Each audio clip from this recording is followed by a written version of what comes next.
मध्य प्रदेश की पहाड़ियों और गहरी झाड़ियों के बीच बसा एक छोटा सा गांव है नागरगढ़। यह गांव शहर से बहुत दूर है। यहाँ तक पहुँचने के लिए लोग कच्चे रास्तों, जंगलों और पत्थरों से होकर गुजरते हैं। नागरगढ़ एक साधारण गांव है, लेकिन इसके चारों ओर हमेशा एक अनजानी खामोशी फैली रहती है। गांव के ज्यादातर घर मिट्टी और पत्थरों से बने हैं। छतें खपरैल की हैं और आंगन में लालटेन टिमटिमाती रहती हैं। यहाँ के लोग सीधे सादे हैं। खेती और जंगल से मिलने वाली चीजों से अपनी जिंदगी चलाते हैं। मनोरंजन के लिए न टीवी है, न रेडियो। बस बरगद के विशाल पेड़ के नीचे लोग शाम को बैठकर गपशप करते हैं।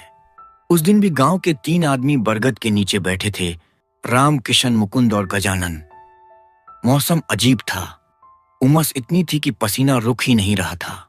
आज तो बड़ी उमस है, लगता है कि रात तक बारिश हो जाएगी। हाँ, पर हवा भी तो नहीं चल रही। थोड़ी सी ठंडी हवा चल जाए तो राहत मिले। अरे मौसम है, अपने आप बदल जाएगा। 2-4 दिन बाद तो वैसे भी लगातार बारिश ही होने वाली है। तीनों बातें कर ही रहे थे कि अचानक गांव के एक कोने से जोर जोर की आवाजें आने लगीं। चीखने चिल्लाने की, बर्तन गिरने की, औरतों के रोने की आवाजें। अरे ये शोर कहाँ से आ रहा है? लगता है किसी के घर कुछ गड़बड़ हो गई है। तीनों उठे और जल्दी जल्दी वहां हुए आवाज की दिशा में पहुंचे। यह घर था धनपाल का। धनपाल गांव का जाना माना आदमी था। माना जाता था कि उसके पास बाकी लोगों से ज्यादा पैसा है। भीड़ लगी थी, औरतें रो रही थीं, बच्चे सहमे हुए थे। अरे भाई, क्या हुआ? इतना शोर क्यों मचा रखा है? मैं तो लुट गया। घर में चोरी हो गई। मेरे सारे गहने, पैसा सब गायब। क्या? चोरी? लेकिन कैसे? मैं बाहर वाले कमरे में था। अंदर से सामान गिरने की आवाज आई। मैं दौड़ा, लेकिन वहां कोई नहीं था। अलमारी खाली थी, न ताले टूटे, न कोई निशान। सब ऐसे गायब हो गया जैसे हवा में उड़ गया हो। भीड़ में खुसर पुसर शुरू हो गई। ये कैसे हो सकता है? किसी ने देखा नहीं? चोर इतना चालाक कैसे हो सकता है? गांव के लोग हैरान थे। यह पहली बार था जब ऐसी चोरी हुई थी। न कोई सुराख, न टूटा हुआ दरवाजा, लेकिन सामान गायब। ये तो बड़ी अजीब बात है। अब सबको सावधान रहना पड़ेगा। चोर अगर यहाँ चोरी कर सकता है तो बाकी जगह भी कर सकता है। उस रात लोग डरे सहमे अपने घर लौट गए, लेकिन उन्हें नहीं पता था कि यह तो बस शुरुआत थी। धनपाल के घर की चोरी ने पूरे गांव में खलबली मचा दी थी। लोग सोच रहे थे कि शायद यह एक बार की घटना होगी, लेकिन जल्द ही उनकी उम्मीदें टूट गईं। कुछ ही दिनों में एक और घर चोरी का शिकार बन गया। इस बार हरिनाथ खान का घर। हरिनाथ गरीब किसान था। उसके पास ज्यादा कुछ नहीं था, लेकिन जो थोड़ी बहुत बचत और खेत से आई अनाज की बोरी थी, सब गायब हो गया। अगर हरिनाथ जैसे गरीब का भी सामान चोरी हो सकता है तो अब कौन सुरक्षित है? ये कोई साधारण चोर नहीं है, ये कुछ और ही मामला है। अब गांव का माहौल बदल चुका था। पहले लोग रात को बरगद के नीचे बैठकर बातें करते थे, हंसते गाते थे, लेकिन अब अंधेरा होते ही सब अपने घरों में दुबक जाते। दरवाजे अच्छे से बंद, खिड़कियों पर कुंडी और लालटेन बुझाकर लोग डर डर कर सोने की कोशिश करते। लेकिन चोरी का सिलसिला थमने का नाम नहीं ले रहा था। हर कुछ दिन बाद किसी न किसी घर से सामान गायब हो जाता। डर सबसे ज्यादा इस बात का था कि कभी कोई ताला टूटा नहीं मिलता, न दीवार पर कोई सुराख होता, और न ही किसी ने कभी किसी को आते जाते देखा। ये इंसानी काम नहीं हो सकता, ये जरूर कोई भूत प्रेत है। अब बच्चे भी रात को घर से बाहर निकलने से डरने लगे। मवेशी अचानक से हिनहिनाने और चीखने लगते, मानो उन्हें कुछ दिखाई देता हो, कुछ ऐसा जो इंसानी आंखों से छिपा हो। बरगद के नीचे हर शाम अब सिर्फ एक ही चर्चा होती, चोरी। मुझे समझ में नहीं आ रहा, चोर इतना चालाक कैसे हो सकता है? न ताला तोड़ता है, न दीवार काटता है, और न ही कभी दिखाई देता है। डर इसी बात का है। अगर ये इंसान होता तो अब तक पकड़ में आ चुका होता। ये जरूर कोई शैतानी काम है। जो भी है बड़ा शातिर है, और अगर यही चलता रहा तो एक दिन पूरे गांव का सब कुछ खत्म हो जाएगा। लेकिन जो भी कोशिश हुई सब बेकार गई। पहरेदार रात भर जागते रहे, फिर भी चोरी हो गई। कुत्ते बंधे रहे, लेकिन वे न भौंके।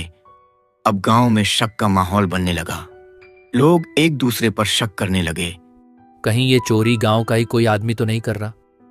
हो सकता है कोई अमीर बनने के चक्कर में हम सबको लूट रहा हो। लेकिन सबूत किसी के पास नहीं था। एक दिन गांव के बुजुर्गों ने फैसला किया कि बैठक बुलाई जाए। बरगद के नीचे सभी लोग इकट्ठा हुए। औरतें भी थोड़ी दूरी पर खड़ी होकर सुन रही थीं। बच्चे खामोश थे। माहौल बिल्कुल तनावपूर्ण था। हमें अब कुछ ठोस करना होगा। अगर चुप बैठे रहे तो यह चोर पूरे गांव को बर्बाद कर देगा। मैं तो कहता हूं कि हर घर के बाहर आग जला दो, जिससे कोई आएगा तो तुरंत दिख जाएगा। नहीं, ये बात इतनी आसान नहीं है। अगर ये साधारण इंसान होता तो अब तक पकड़ा जा चुका होता।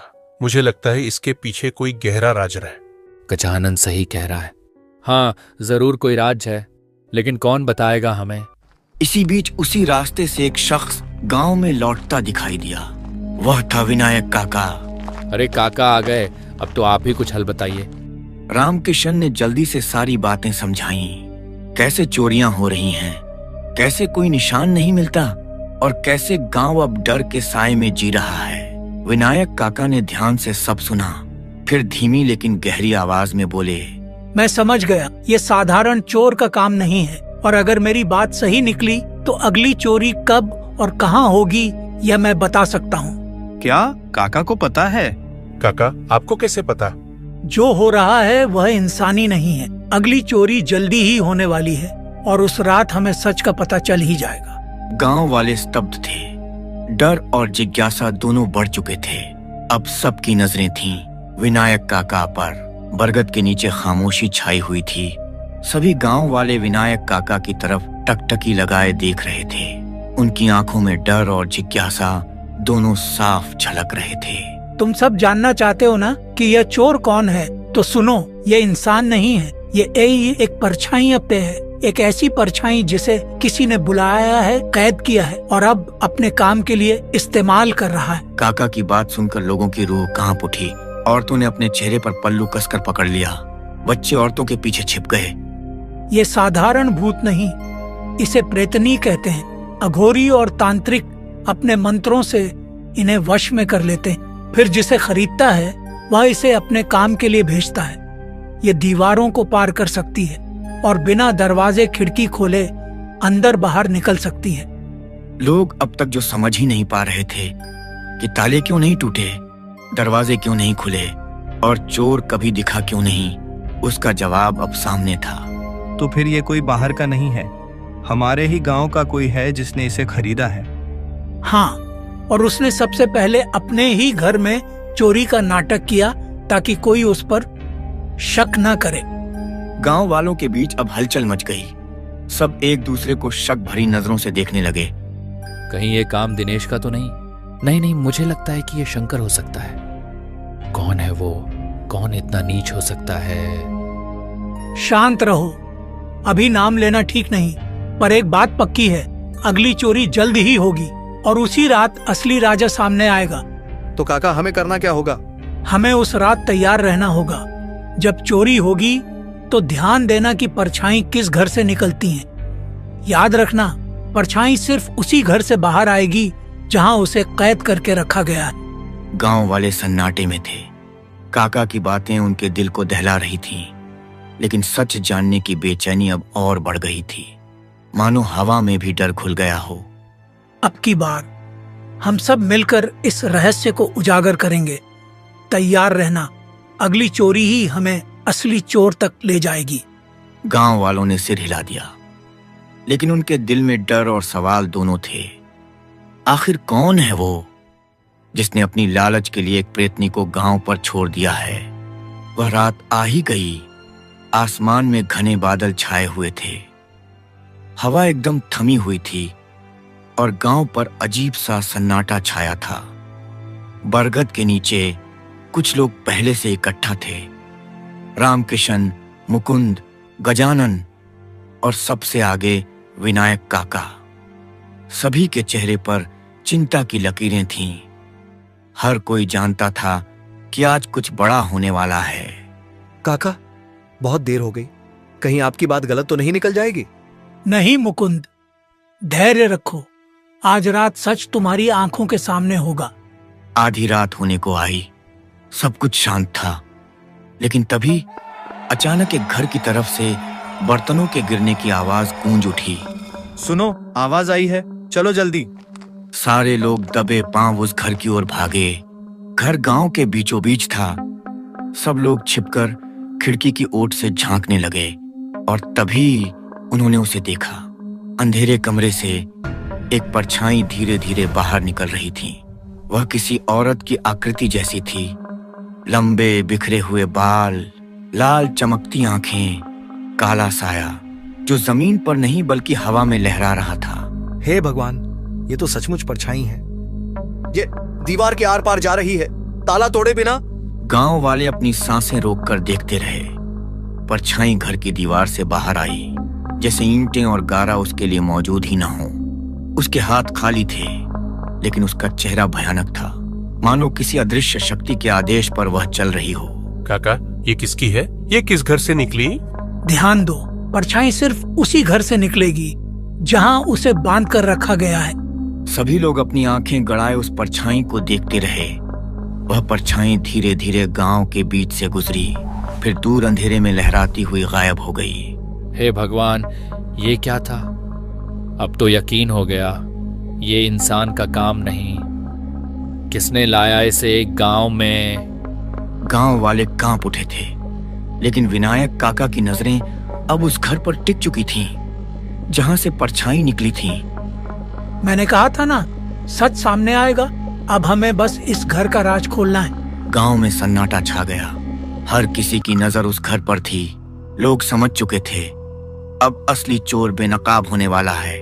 परछाई के गायब होते ही गांव वालों का दिल जोर जोर से धड़कने लगा। सबकी आंखें उस घर की ओर टिक गईं। वही घर जहां से वह भयावह साया बाहर निकला था। वह घर था धनपाल का घर। जी हाँ, वही धनपाल जिसने सबसे पहले चोरी का शोर मचाया था। तो ये सारा नाटक शुरू से ही धनपाल का था? उसने अपने ही घर में चोरी का ढोंग किया ताकि किसी को शक न हो। गांव वाले झुंड बनाकर धनपाल के घर की ओर दौड़े। दरवाजा जोर से खटखटाया गया।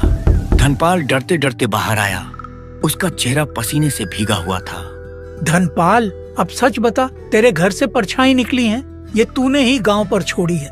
नहीं काका, मैं निर्दोष हूँ। लेकिन काका और गांव वाले उसके घर के अंदर घुस गए। अंदर का नजारा देखकर सबके होश उड़ गए। एक कमरे में तंत्र मंत्र की सामग्री, काले धागे, हड्डियां, राख और एक दिया बुझा पड़ा था। देखो, यही है सबूत। धनपाल ने अघोरी से सौदा किया है। बता धनपाल, तूने ऐसा क्यों किया? तूने गांव को क्यों बर्बाद किया? काका, मैं गरीब था, मुझे अमीर बनना था, बहुत पैसा चाहिए था, इसीलिए मैंने जंगल में एक अघोरी से सौदा कर लिया। उसने मुझे यह प्रेतनी दी। मैंने जैसा कहा गया वैसा ही किया। हर कुछ दिन में उसे बलि चढ़ाकर मंत्र पढ़ता और वह परछाई गांव से चोरी करके लाती। गांव वाले गुस्से से कांप उठे। धनपाल, तूने अपने लालच में पूरे गांव को खतरे में डाल दिया। अगर काका हमें सच न बताते तो तू हमें बर्बाद कर देता। धनपाल, तेरा पाप अब और नहीं चलेगा। गांव तेरे खिलाफ फैसला करेगा और उस अघोरी साधना को मैं अभी खत्म कर दूंगा। विनायक काका ने गंगाजल मंगवाया। कमरे में जाकर जोर जोर से मंत्र पढ़े और गंगाजल चारों ओर छिड़क दिया। जैसे ही गंगाजल उस कमरे में पड़ा, अचानक जोर की चिल्लाहट सुनाई दी। वही परछाई दीवार से टकराती हुई कराहने लगी। कुछ ही पल में वह साया धुएं की तरह हवा में घुल गया और गायब हो गया। भगवान का शुक्र है, आखिरकार गांव बच गया। धनपाल अब सबके सामने रो रहा था, लेकिन उसकी बातों पर किसी को दया नहीं आई। गांव ने तय किया, धनपाल को अब गांव से निकाल दिया जाएगा, क्योंकि जिसने अपने ही लोगों के साथ विश्वासघात किया, उसे गांव में जगह नहीं मिल सकती। याद रखो, लालच इंसान को अंधा कर देता है और जो बुराई को अपना साथी बनाता है वह कभी चैन से नहीं जी सकता। गांव अब शांत था। बरगद के नीचे लोग फिर इकट्ठा होने लगे, लेकिन अब उनकी कहानियों में डर नहीं बल्कि सीख थी। परछाई चली गई थी, लेकिन उस रात की दहशत और धनपाल की गलती हमेशा के लिए गांव वालों की यादों में कैद हो गई। और यही थी आज की कहानी। याद रखो, हर रहस्य के पीछे एक सच्चाई होती है। मिलते हैं अगली बार एक नए राज के साथ।